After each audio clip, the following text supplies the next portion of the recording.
All right, everyone. Well, welcome to our very first episode of Talking Legislation in Kentucky. We really don't have a catchy name yet, but we'll come up with one soon enough. This all happened very fast because legislation is moving very fast.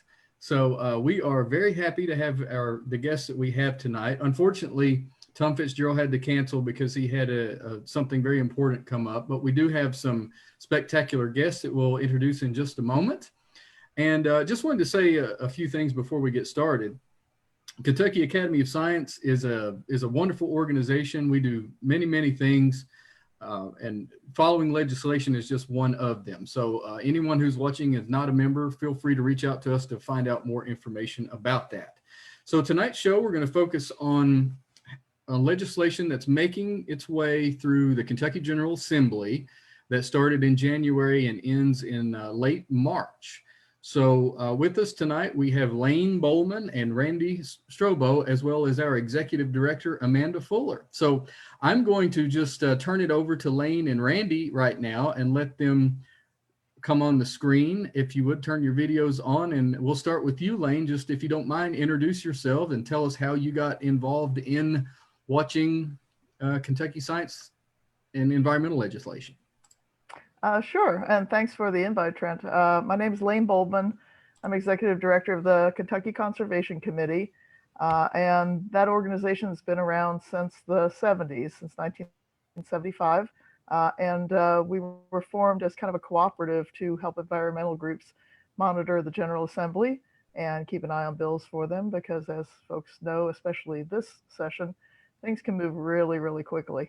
And so I started there about 7 years ago, and I've been doing environmental work in Kentucky for probably 25 years now, I think. But the legislature is a whole different animal, and it's always interesting. Yeah, Lane, you and I have worked together on some things in the past, and you're very knowledgeable, and I appreciate all the work that you and your organization does. So thanks for being here. Thanks. Randy, do you want to introduce yourself? Sure. So I have the great task of filling in for Fitz, which is always fun. But nobody can ever fill his shoes. Maybe I can fill his slippers or something, but who knows? But yeah, my name is Randy Strobo. I'm an environmental attorney, environmental and energy attorney in Louisville, Kentucky. I'm also serve my firm, and specifically me, as the legislative consultant for KCC. So Lane and I work closely together and have been for the past 5 or 6 years now. I'm also a lecturer at Bellarmine at the Environmental Studies program. I've been doing that for about 10 years now, and have my own firm in Louisville. Been doing that for about 6 or 7 years. But early on in my career, I worked for Tom Fitzgerald at KRC. I clerked there for some time. Then I worked for Hank Grady in Central Kentucky for some time, then opened my own firm. So I've been doing environmental law and policy work, not quite as long as Lane, but for a good 15 or so years now. Well, we're very happy to have you here, and thanks so much for stepping in. We very much appreciate that. I know you're very knowledgeable in this realm, so glad you're here. Amanda, I know you just jumped on, but would you like to introduce yourself? I'm sure everybody knows who you are in the Kentucky Academy of Science by now, but feel free. You're putting me on the spot here. I will just put a quick plug for the Kentucky Academy of Science. We are a society of about 4,000 members across the state, and reaching people all the way down from middle school to all points in their professional careers, from Pikeville to Paducah. And in addition to bringing scientists together, we really like to bring science to the public, and really thankful to Trent and many of our members who are very interested in policy and have taken a really active engagement in state policy as it relates to science. So thank you all for being here. Anybody who's interested in finding out more, kyscience.org. We have information about membership, but there's also a page on there about our advocacy efforts, and I can put that link in the chat. Folks on Facebook probably won't see that, but we do have positions on a number of bills that we'd like people to know about. Yeah, and I can post that in the chat here later. Thanks for bringing that up, and thanks for being here. For those who don't know Amanda, she doesn't sleep. She works all the time on this stuff, so it's all that's appreciated. So we're broadcasting right now on several different channels. So if folks have any questions, if you'd come to the main KAS page and post your questions in the chat there, we will try to get to them. So thanks everybody for being here. We'll just jump right in. So we'll go over to Lane and Randy, and Amanda, feel free to jump in anytime as well. But the question that I have for Lane and Randy is basically kind of twofold. What legislation are you following right now? And can you talk about maybe, I don't know, 3 or 4 pieces of legislation that you think are, good pieces of legislation that are coming out of the General Assembly, and some things that you support and some things that you oppose, basically.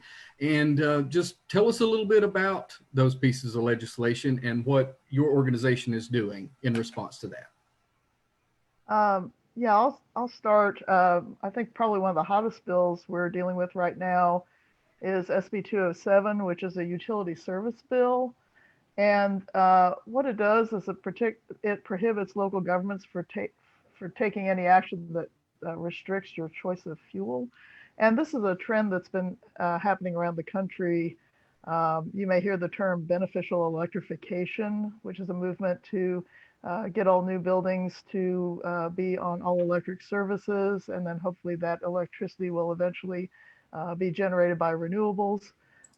So there's a movement to, for example, get people to move away from their gas stoves and gas water heaters and other appliances, and then of course prepare for the future of electric cars too. But as these bills go through different cities, that's making other legislatures a little nervous, and so Representative Gooch has filed this utility service bill that would prevent a city from doing any particular ordinances that would restrict your choice of fuel. So that's one we're watching. It's already passed the House and it's now in the Senate. So we'd like to add some attention to that. Okay. I had some questions. I had a bit of a hard time understanding that bill as it's written. So I thought I would just take a break just a second and share my screen and show folks how to get to this information. If scientists don't always follow policy, really extremely closely. So you can go to the LRC page, and let me just share my screen here. You can go to the LRC main page and go to the 2021 regular session, and you can go to the House or the Senate, or there's a bunch of other links here.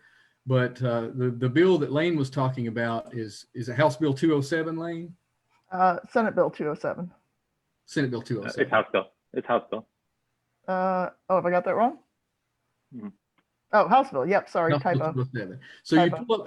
you pull up House bills, and there are 595 in this short session that goes from January through March. So you can the last day to file a bill just passed, so that'll be the end of that, hopefully. But you click on House Bill 207, and you can find out more about it.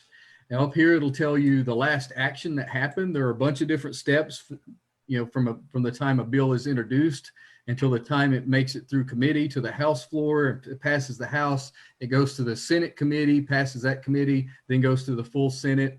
Until it's eventually signed for governor. There are a bunch of different steps. It'll tell you the last action on that bill, and you can click down here and learn about the current version of the bill. You can see the sponsors and the vote history. It passed the House last week. It passed the House committee and etc. Here's how much it passed by. You can see who voted on it. It passed 71 to 23. It's a partisan bill, as they say. Mostly Republicans, I believe, voted for that. Mostly Democrats voted against it. So you can tell all those sorts of things from this site, and it's very helpful.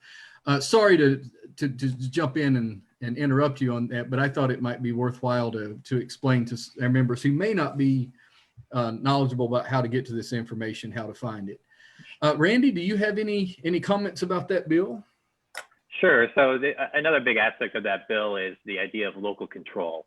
And what this bill does is in its first form, it takes away local control from local government. So it's what we call a preemption bill. The state government, the state legislature is trying to preempt the local governments from being able to pass laws or pass ordinances that limits, what type of fossil fuel you can use in your electricity for energy at your home.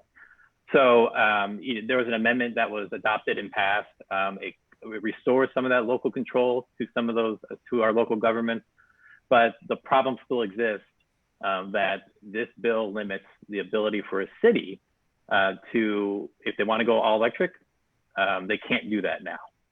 And, it's also one of those problems or one of those bills that is attempting to solve a problem that doesn't exist. No city in Kentucky has tried to do this yet. There's examples of this happening out west in California and Colorado, where they're adopting housing codes and building codes that doesn't allow new construction, certain types of new construction, from being able to get to connect to fossil gas. But we don't see any of that here in Kentucky right now. So it's even if this is a bill that did some good things, which in our opinion it doesn't. It's still, there's no need for it because none of these issues exist in Kentucky as we see them. And one other issue is that the sponsors of the bill and several people testifying have talked about how we need this because if a city decides to change its policies on what type of energy their citizens can use, then it's going to leave people with their stranded assets. They have to buy new HVAC systems. They're going to have to buy new refrigerators. They're going to buy new appliances. And cost tens of thousands of dollars. And obviously, not even the bills and ordinances that were passed out west talk about that. They're talking about new construction. So one of those bills that we don't need right now, and in the content of the bill itself is problematic. So did I hear you correctly? I was actually, you explained that well, because I was going to ask you, in a practical sense, if this passes the Senate and becomes law, which, it looks like it probably will. What on a practical level would this cause in, let's say, a city or Lexington, Owensboro, Paducah decided that, their city council or whatever voted that they wanted to go all electric? They would not be able to do that? No, based on the way I read the bill now, even with the amendment, the city of Louisville, city of Lexington, or any city wouldn't be able to do that. Now, the city of Louisville and city of Lexington, as you all probably know, have adopted renewable policies, 100% renewables by a certain year. This really wouldn't impact that, we don't think, but it would, because I think a lot of that is more reflected on the electricity that's used by the city itself, not necessarily its constituents. But, who knows? We'll try to figure out what happens with this as we go forward and what the legislature tries to do and utilities in particular. And that actually came up in the testimony on this bill. Representative Gooch had mentioned Louisville's resolution on 100% renewables as justifying the need for this bill. So although that's just a resolution, there's actually no real policies in place that that there's things that encourage more cleaner fuels, but there's nothing mandating it right now. So so it's kind of unfounded fears. Gotcha. We have a few questions in the comments. One Julie asked, are there external actors from perhaps outside the state supporting these bills? Yeah, I mean, well, of course, the fossil fuel industry has an interest in making sure these kind of bills pass, and these kind of bills are showing up in several states. Yeah, I thought you mentioned that earlier as far as other states trying to implement bills like this, and I was curious. I don't know if you've done research into that or not. We haven't talked about it, but I was curious how that's going in other states that are trying to do this. Yeah, Randy, do you have a count? I don't have the latest count on that myself, but I've seen data on it popping up in several states. Yeah, I haven't seen opposition or bills that kind of limit or require you to offer fossil fuels. But I know Colorado and California are two states that have adopted policies that this bill is trying to prevent, where they're trying to go all electric. Gotcha. And we have one more question here from Angela, and then we'll move on to the next bill. She says, I am confused as to whether this bill is a negative or a positive. Does it protect citizens' rights to choose and or have access to alternative energy resources? That was certainly the argument, the way it was being posed in testimony, that it was limiting people's right to choose, but it's also limiting the city's right to establish certain codes to manage their resources. So I see this bill as a big negative myself. Okay. Well, thanks for helping us scientists understand legislation, because it's tough to read through those bills sometimes. I think a lot of our members know the intricacies of how, publishing papers and presenting and all that stuff from the hard science perspective, but trying to weed through legislative wording can be pretty difficult at times. So we appreciate you all explaining that. We're already 20 minutes in, so we'll move on to the this happens sometimes. Yeah, there's some really interesting stuff. We can go on about this for a long time. So we'll go on to the next bill. Another one that we had discussed earlier is the House Bill 386, the bill on bioaccumulative mixing zones. That was up in the House committee a week or so ago and passed the House, from my understanding. And I believe it was assigned to the Senate committee today, if I'm not mistaken. So I was wondering if you could talk a little bit about HB 386, what it is, what it will do. Oh, I'm going to defer to Randy as the water expert here. Water expert.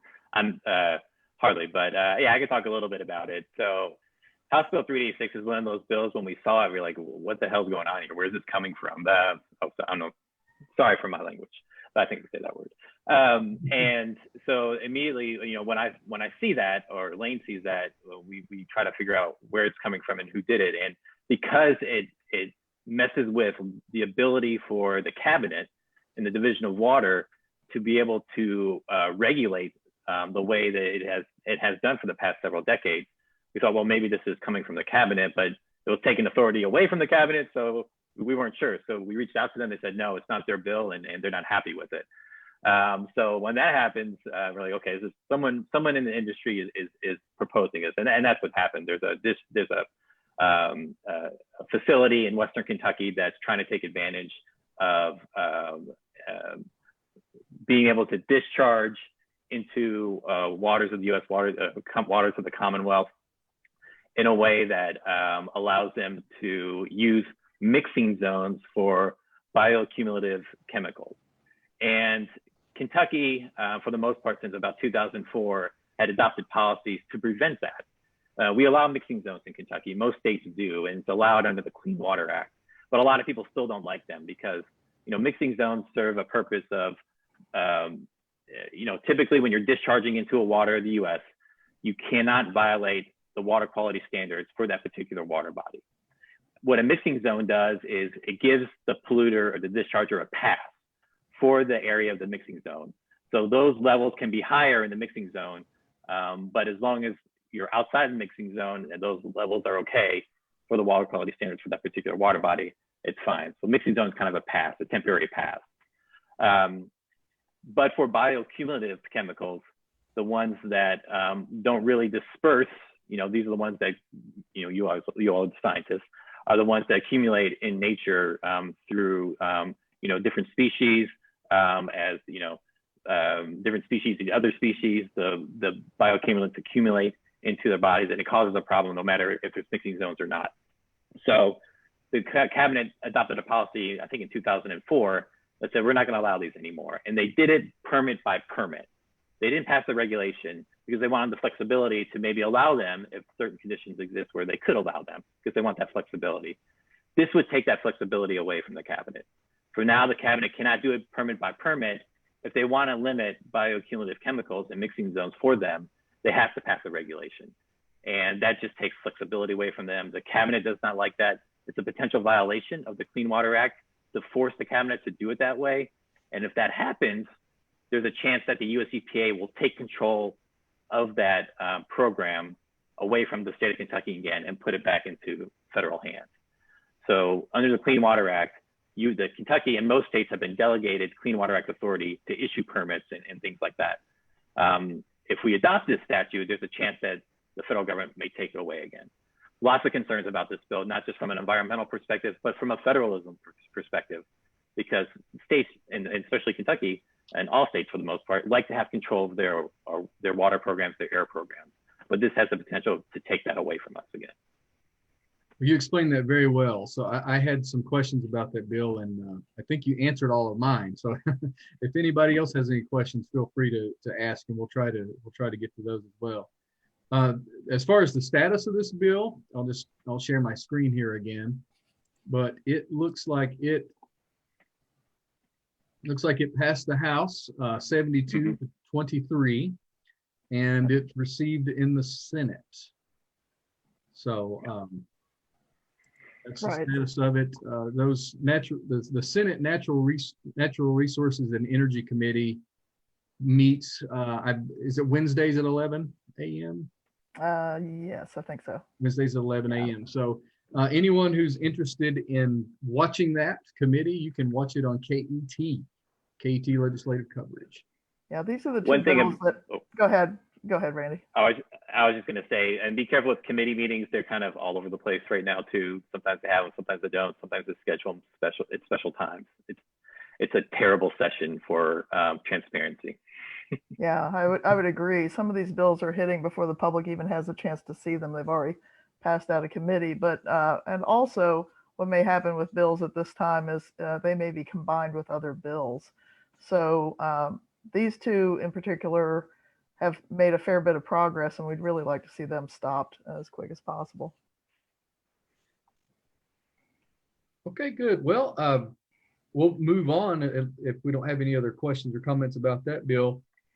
One that I just wanted to briefly mention was the fluoridation bill, House Bill 159, which allows local government entities and special districts to void implementation of water fluoridation programs that's administered through the Cabinet for Health and Family Services. So my impression is that this bill probably won't go anywhere because there's a lot of opposition, but I don't know if you all have any comments on that one. Well, our the way KCC works is Randy and I pull the bills as they hit every night and work on analysis, and then we run them by our board, which is a 13-member board of really talented people of different expertise, and their determination was they wanted to support fluoridation. Although I know that issue can be controversial in certain communities or from a scientific standpoint. But our board is in support of fluoridation. Yeah, the Kentucky Academy of Science officially supports fluoridation as well. We put that on our website. We reached out to the KDA, Kentucky Dental Association, and they had put out a statement as well. So we agreed with their statement on that. Sure. Okay, great. There's another one that I'm just going down my list. You feel free to jump in and talk about anything else. We're just informal here.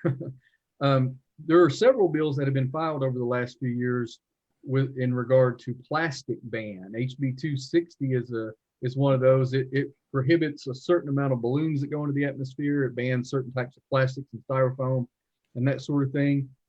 There hasn't been any movement on that since I've been following bills the last few years. So any thoughts on that one? No, there's actually two. There's a Senate version and a House version, HB 260 and Senate 58.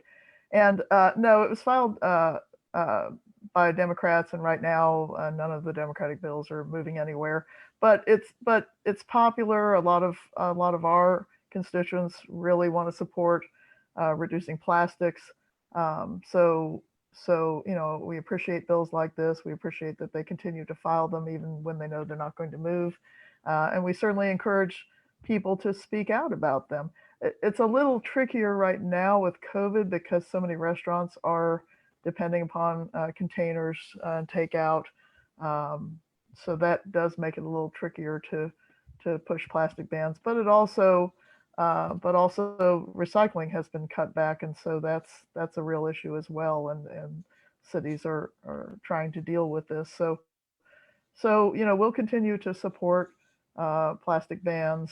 And then I wanted to mention, inversely related to that, is there's another bill, HB 345, which promotes advanced recycling. Right, yeah. That is, we consider that a bad bill because the technology for advanced recycling, it's recycling plastic to plastic, uses a lot of chemicals, uses a lot of energy. It can be a very hazardous process. So as people learn about the process of advanced recycling, they'll see that it sounds good on surface, but there's a lot of drawbacks to it.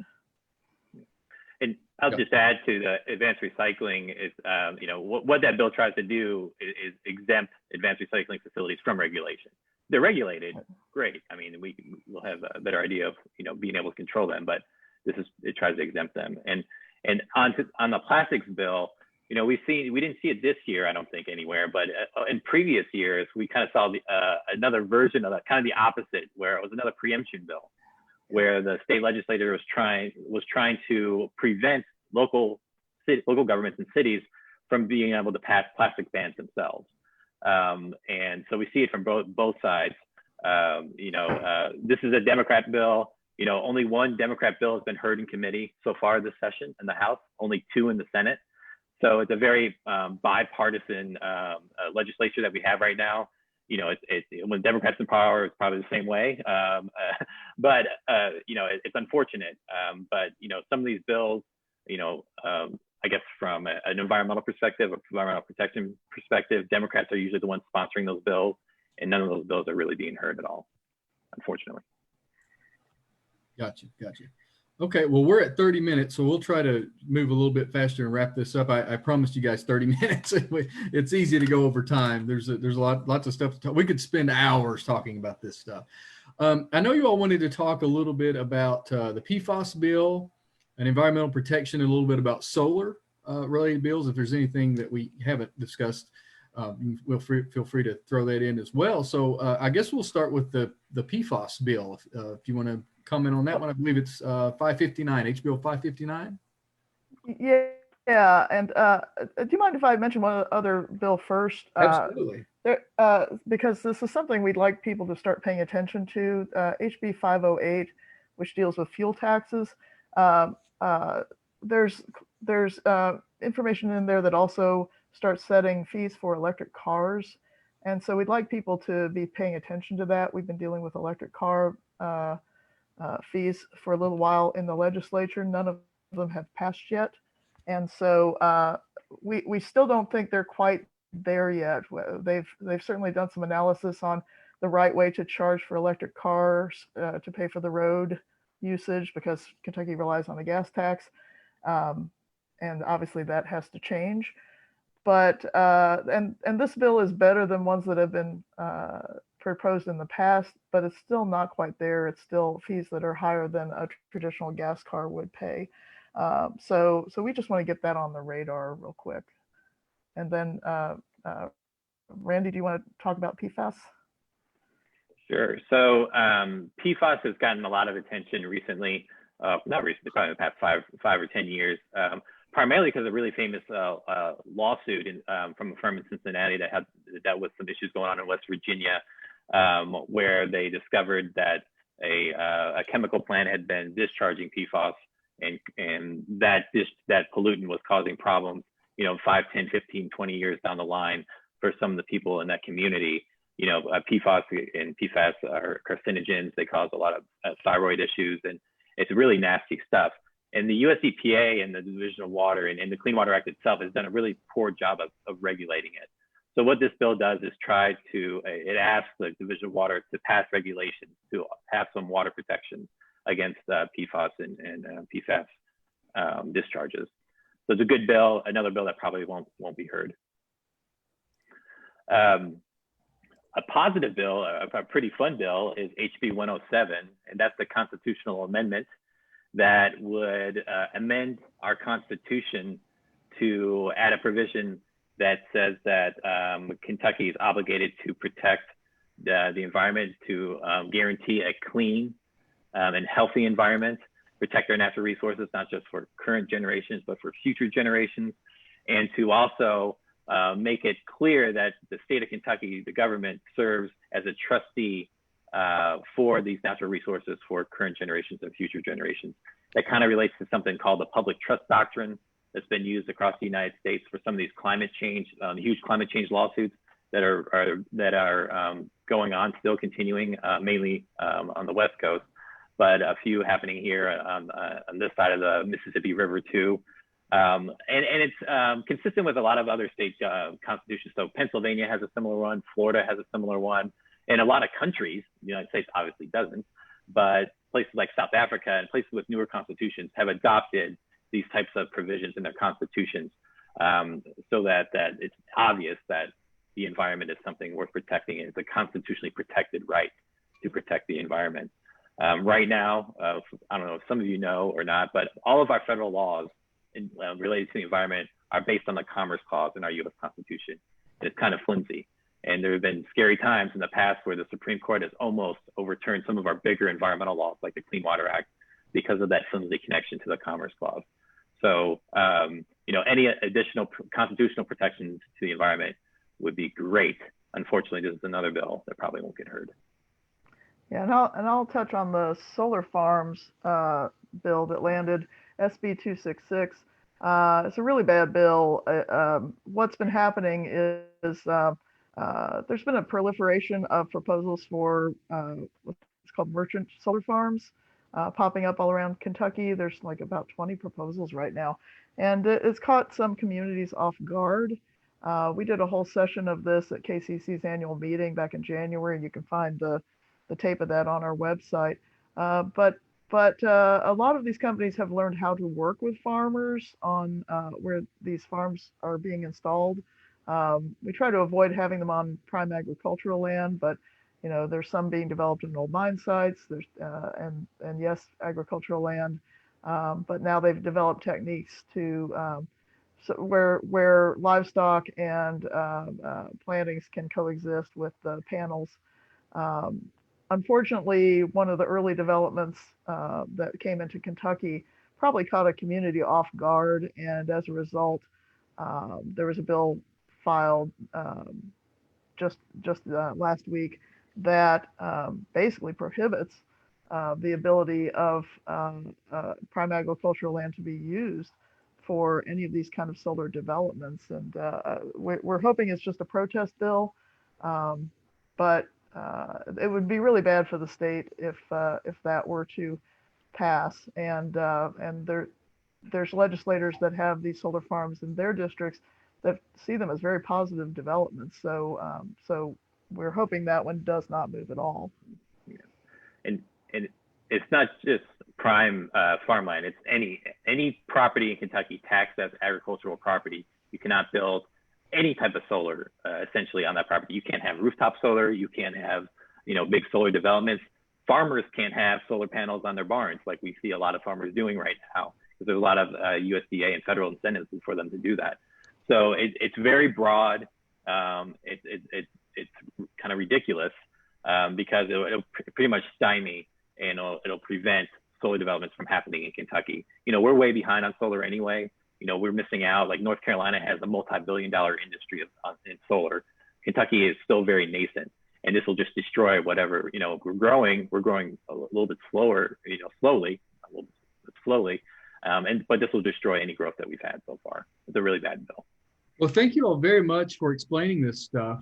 We do have a few questions. Maybe we can do a lightning round. We're running a little bit late, and I don't really mind myself. I just don't want to keep you all on here all night since you've been very gracious with your time. Brandy asks an excellent question. Is there any talk of a bill from our legislature that forbids the state from having things like plastic bans?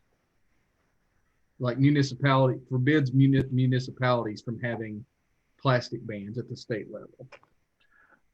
So we mentioned that a little bit before. Those are those preemption bills that we talked about before.